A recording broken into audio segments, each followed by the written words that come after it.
নেপাল থেকে আমি যে আসলাম এবং গেলাম, যাওয়া এবং আসা কত টাকা খরচ হয়েছে, টোটাল আমি 26 দিন ছিলাম।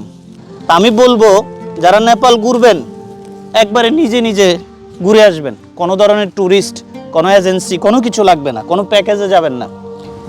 কাঠমান্ডুতে সবসময় একটু আবহাওয়া বাংলাদেশের মতোই থাকে প্রায়, কিন্তু পোখারাতে ঠান্ডা পড়ে, তারপরে মোস্তাঙে তো আপনার প্রচুর ঠান্ডা।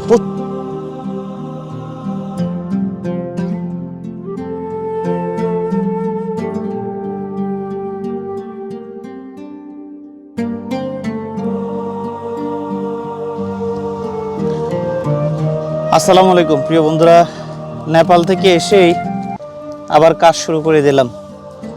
আজকের এই ব্লগে আপনারা দেখবেন নেপাল থেকে আমি যে আসলাম এবং গেলাম, যাওয়া এবং আসা কত টাকা খরচ হয়েছে। টোটাল আমি 26 দিন ছিলাম। 1 মে আমি নেপাল গিয়েছি, নেপাল থেকে আসছি আমি 26 মে। 26 দিনে আমার কত টাকা খরচ হয়েছে, কোন কোন জায়গায় গেলাম, কোন কোন জায়গায় ঘুরলাম, সেই বিবরণ আপনাদেরকে দেব। আমি খুব সাধারণ মানুষ, আমি কৃষকের ছেলে, গ্রামেই থাকি, গ্রামেই আমার বেড়ে ওঠা। আর এটা হলো আমি নেপাল যাওয়ার আগে করছিলাম, বৃষ্টির কারণে নষ্ট হয়ে গেছে জায়গাটা। তো প্রথমে আসেন, নেপালের বর্ণনা তো দিলামই। নেপাল একটা সুন্দর এবং গোছালো দেশ, নিঃসন্দেহে বলা যায়। যে কোনো মানুষ রাত দিন 24 ঘন্টা নেপালে গিয়ে হাঁটতে পারেন, ঘুরে আসতে পারেন। তা আমি বলবো যারা নেপাল ঘুরবেন একবারে নিজে নিজে ঘুরে আসবেন। কোনো ধরনের ট্যুরিস্ট, কোনো এজেন্সি, কোনো কিছু লাগবে না, কোনো প্যাকেজে যাবেন না। প্যাকেজ আপনার থেকে 50-60 হাজার টাকা নিব, 5 দিন 6 দিন এরকম। মানে 2 দিন কাঠমান্ডু ঘুরাবে, 2 দিন পোখারা ঘুরাবে, তারপরে নাগারকোট ঘুরাবে, ঘুরাইয়া মুড়াইয়া আপনার থেকে 50-60 হাজার টাকা নিয়ে যাবে। আর আপনি কোনো মন মতো ঘুরতে পারবেন না। আপনারা তার একটা রেস্ট্রিকশন দিয়ে রাখবে, এই টাইম, তাদের অনুমতি ছাড়া কোথাও যেতেও পারবেন না। তো দরকার কি ভাই, আপনি আজকে আমার গল্পটা শোনেন। আমি প্রথমে চট্টগ্রাম থেকে একটা এজেন্সি থেকে মাত্র 35 হাজার টাকা দিয়ে আমি টিকিট কাটছি। টিকিটটা কেটে আমি নিজে নিজে চলে গেছি আপনার ঢাকা এয়ারপোর্ট। ঢাকা এয়ারপোর্টে গিয়ে আমি যাওয়ার সময় মাত্র $100 লয়ে গেছি। $100 সমান বাংলা 12,500 টাকা।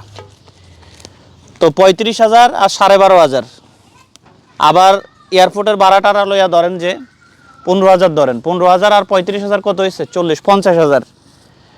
আর আমি নেপালে যাই 2 বার 25,000 টাকা তুলছি তাহলে 50 আর 25 কত হলো? 75,000 টাকা। অর্থাৎ নেপালে আমি 26 দিন ছিলাম। মাত্র আমার এই 26 দিনে আমি কাঠমান্ডুতে ছিলাম প্রায় 7 থেকে 8 দিন, পোখারাতে ছিলাম 7 থেকে 8 দিন, মোস্তাঙে ছিলাম 4-5 দিন, মুক্তিনাতে ছিলাম 2 দিন। এভাবে টোটাল আমার মাত্র 75,000 টাকা খরচ হয়েছে। নিজের মতো ঘুম গেছি, নিজের মতো খানা খাইছি, নিজের মতো আপনার যেখানে মন চাইছে সেখানে স্বাধীনভাবে ঘুরছি। এমন চাইছে ঘুরছি, মন চাইছে ঘুমাই গেছি, মন চাইছে এখন আমার যা ইচ্ছা, আমার স্বাধীন, আমার ভালো লাগে না আমি রুমে শুয়েছি। তবে সবচাইতে বেশি টাকা খরচ হয়েছে আমার পোখারাতে। পোখারাতে খরচ কারণ হলো পোখারা খুব এক্সপেন্সিভ এলাকা, ওখানে ইউরোপিয়ানরা থাকে, আর খুবই আপনার বিলাসবহুল জায়গা। অনেকটা যখন আমাদের মধ্যে অনেকে দেখবেন ওই যে কাঠমান্ডু ঘুরে আইসা বলে যে নেপাল ঘুরে লাইছে। আরে না ভাই, কাঠমান্ডু ঘুরলেই আপনার নেপাল ঘোরা হয়ে গেল না। নেপাল ঘুরতে হলে অন্তত 4-5 মাস সময় লাগবে, এত বড়, এত বিশাল একটা দেশ। এখন আপনি কাঠমান্ডুতে থাকেন কিছুদিন, থামেল ঘুরেন, দরবার স্কোয়ার, পশুপাতিনাথ, স্বয়ম্ভুনাথ মন্দির, এগুলো ঘুরেন, ঘুরার পরে চলে যান পোখারাতে। পোখারাতে গিয়ে 4-5 দিন একটা ট্রিপ করেন। পোখারা লেক সাইড ভিউ আছে, ওই লেক সাইড ভিউতে আপনি ওইখানে হোটেল আছে, 800 টাকার ভিতরে একটা হোটেল আছে, হোটেলে থাকতে পারবেন, খেতে পারবেন, কিন্তু খানার একটু দাম বেশি। একটা পরোটা, একটা চা খাইতে গেলে আপনার 190 টাকা, 250 টাকা পর্যন্ত বিল এসে যায়। তো এই জন্য পোখারাতে যদিও কম রেটে থাকতে পারবেন, কিন্তু খানার দামটা অনেক বেশি, অনেক বেশি। আর পোখারাতে আপনার একটা নেপালি ভাই যিনি হালাল খাবার বিক্রি করেন, তার নাম্বারটা যদি কেউ চান আমি দিব। একবেলা খাবার আপনার 380 টাকা, মহিষের গোস্ত দিবে অথবা আপনার মাছ দিবে, যেটা দেখান 400 টাকা, 450 টাকা আপনার পোখারাতে খানার বিল এসে যাবে। আর একটা বাঙালি রেস্টুরেন্ট আছে, আমি ওইখানে যাই নাই, তবে একদিন দেখতে গিয়েছিলাম, আমার ওইখানে আচরণ ভালো লাগে নাই। আর আশেপাশে কয়েকজনের জিজ্ঞেস করছি, ওখানের খানার মান এত ভালো না। তো নেপালে যে এই নেপালি ভাইটা খানা বিক্রি করে, তার এখানে খাবেন 350 টাকার ভিতরে ভালো খাবার সে পরিবেশন করবে, এটা পোখারাতেই। আর মোস্তাঙে ছিলাম 3 দিন, মোস্তাঙও খাবারের দাম বেশি, এগুলো খুবই রেয়ার এলাকা তো। আর মোস্তাং যাওয়ার সময় আপনাকে 1100 টাকা একটা গভর্নমেন্ট ফ্রি আছে, 1100 টাকা দিয়ে তারপর আপনাকে একটা পারমিট নিতে হবে, পারমিট নিয়ে এরপর আপনার মোস্তাং যেতে হবে।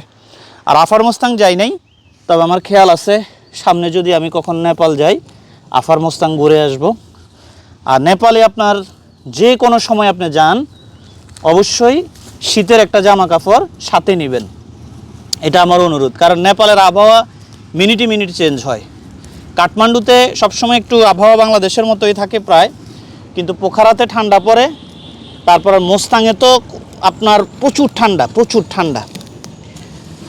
তো আমার মূল সারাংশ হচ্ছে, আমার টোটাল 26 দিনে 75,000 টাকা খরচ হয়েছে। 26 দিনে মাত্র 75,000 টাকা। ইচ্ছা তরবে আমি খানা খাইছি, গোস্ত, মাছ, হোটেল খরচ, লাক্সারিয়াসভাবে চলাফেরা সব মিলে আমার 26 দিনে মাত্র 75,000 টাকা। কেউ 10-12 দিন থাকলে তার সর্বোচ্চ 40-45,000 টাকা যাবে, এর বেশি না। আর যে যত চিপে চলেন আর কি, আমি সবচাইতে চিপে চলার চেষ্টা করছি ভাই। আমি গেছি ঘুরতে, আমি কোনো খারাপ কাজে যাই নাই, খারাপ কাজে টাকাও নষ্ট করি নাই। আমি দেখার জন্য গেছি আল্লাহর দুনিয়া, দেখে আমি চলে আসছি, ভালো লাগছে। তবে আমি আবার যাব 2-1 মাস পর, আমি আবার যাওয়ার একটা খেয়াল করছি। একটু ক্যামেরাটা সুন্দর করে ধরেন, আপনি কোন দিকে ফিরে ধরে রাখছেন?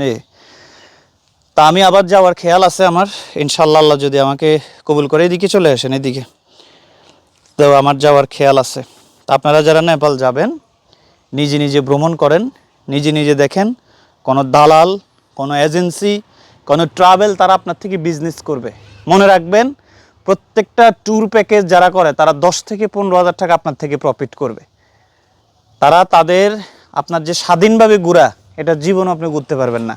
আপনাকে কাঠমান্ডুতে ওই 2-4টা জায়গা দেখাবে, পোখারাতে এক রাত ওই ঘুরাইয়া গাড়াইয়া 60-65,000 টাকা শেষ। তো দরকার নাই, নিজে নিজে যাবেন। নেপালে আপনি দিনে দুপুরে হাঁটলেও কেউ আপনাকে বাধা দিবে না, কোনো প্রশ্ন করবে না, কেউ কিছু জিজ্ঞাসা করবে না, একদম সেফ, বাংলাদেশ থেকেও সেফ। তো নিজে নিজে ভ্রমণ করেন। তা আবার এই কথা, একই কথা, আমার মোট 26 দিনে যাওয়া আসা, খানা দানা, থাকা, পোখারা, মোস্তাং, মুক্তিনাথ, তারপরে কাঠমান্ডু সব ঘুরে মাত্র 75,000 টাকা খরচ হয়েছে, এইটুকুই। আর আপনারা প্রশ্ন করবেন, আমি প্রশ্নের জবাব দিব, উত্তর দিব। আলহামদুলিল্লাহ, নেপালের ভাইরা আমার খুব ভালোবাসা দিয়েছেন, আসার পরে তারা কল দিয়েছেন, খোঁজখবর নিয়েছেন, এটি তো এর বেশি কিছু না।